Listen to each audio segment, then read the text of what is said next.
Flanderization occurs when a character becomes an oversimplified and hyper-exaggerated version of their previous self. This phenomenon usually happens over the course of a serialized piece of fiction. The process effectively makes them devoid of nuance and a shell of their former selves. Professional MMA fighters are active for 8-9 years, maybe up to 15 if they're lucky, and in a sport where entertainment value is so important, Flanderization is basically inevitable. However, its effects may vary, and in this video we're going to talk about specific cases where it was a net negative.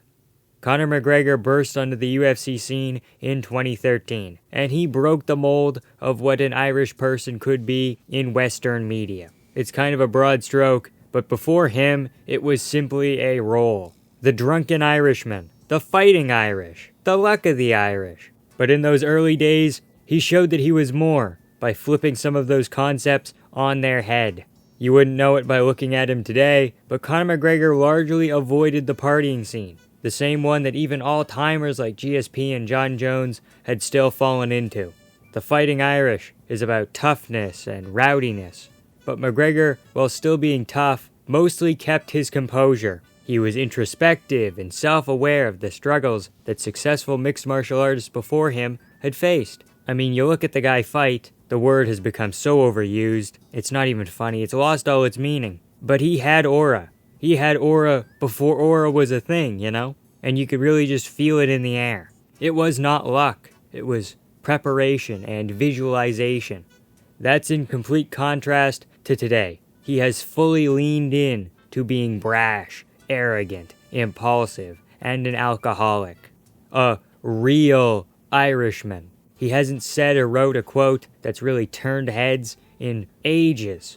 Conor got so high on his own supply to where he thought that he could cheat death in a sense, with maybe the most self-aware downfall we've ever seen.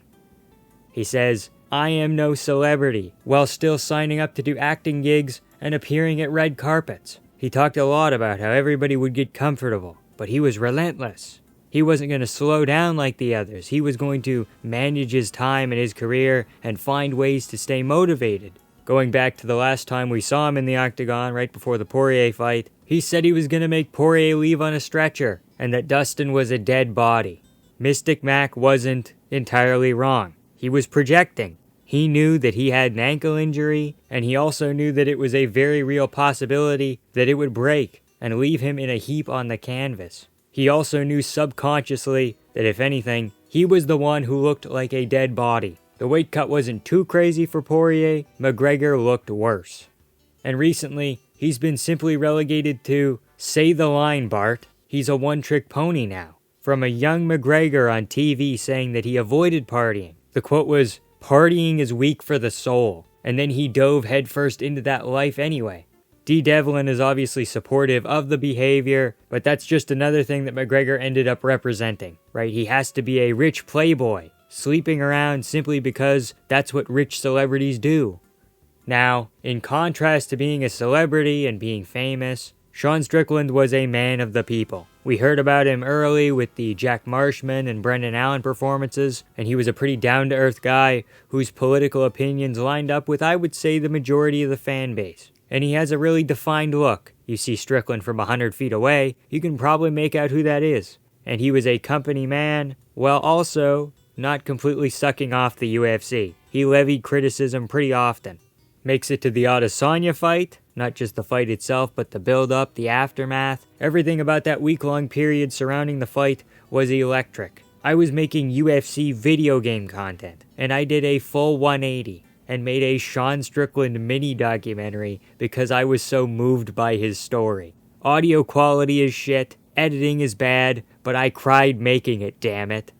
And then the real inflection point, in my opinion, is January 2nd, 2024. Before the Dricus Duplessis fight, he goes on Theo Von's podcast, and he gets really vulnerable. This wasn't completely foreign. He had talked about similar topics on the JRE and social media, and people gave him a lot of shit. A decent chunk of the fan base of manly men that he had cultivated ended up turning on him. People are still making fun of him to this very day.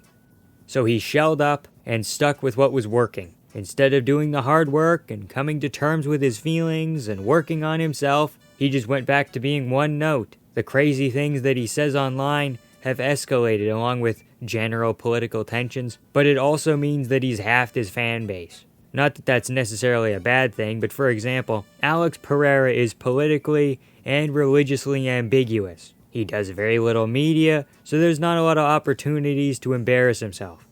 Unlike McGregor, the money didn't change Sean. He let the people get to him.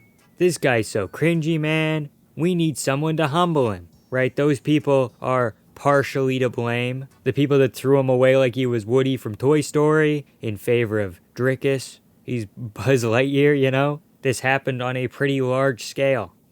On the other hand, Kevin Holland's downfall and subsequent transition into parody is all his own doing. To get a full grasp, we have to go way, way back.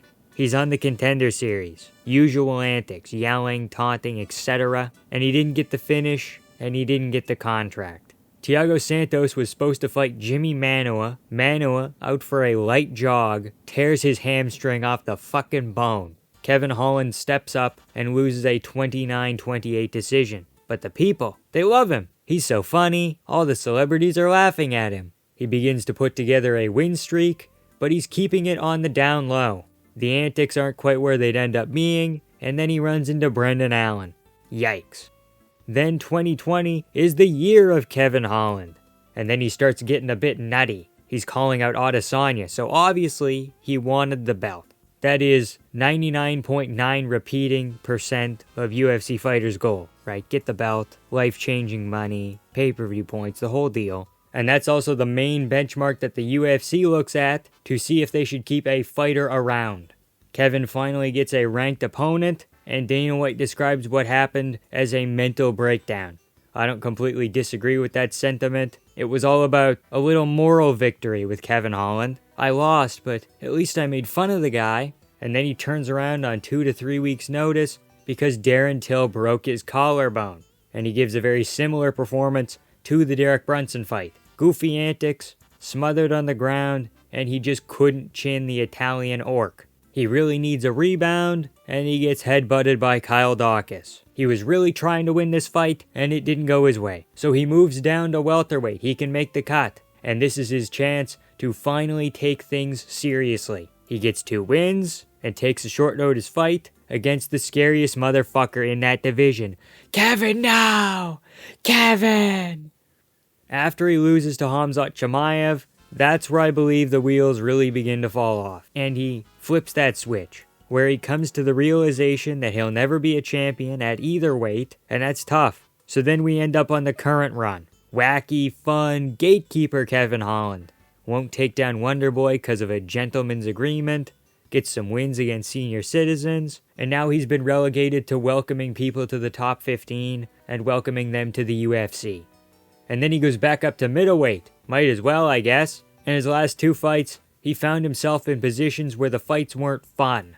Again, like the Marvin Vettori and Derek Brunson fights, he's getting smothered, and he kind of gives up. Broken rib, dislocated rib, I get it, but Vinicius Oliveira this past weekend fought through it. I'm sure Kevin could give it a little bit more of a college try, but that doesn't matter for Kevin Holland because he's just there for the paycheck. And that's really how Kevin Holland became a parody of himself. Originally, he gets in the UFC, and the 3 things that really stuck out were that he's funny, he wants bonuses, and he's willing to take risks. But the thing is, he was still a pretty elite fighter. Top 15 in both welterweight and middleweight isn't an easy thing to do.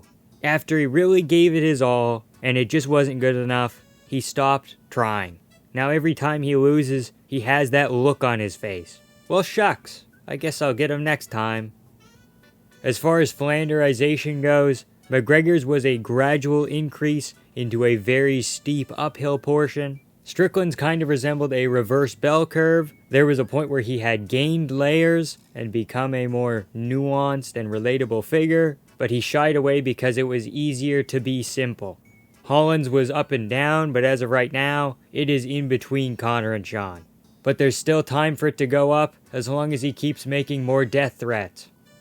Let me know what you think about this concept, as well as any fighters that you think I missed in the comment section below. Like, comment, and subscribe for more MMA content, and become a member for even more perks. Thank you all so much for watching, and have a good time.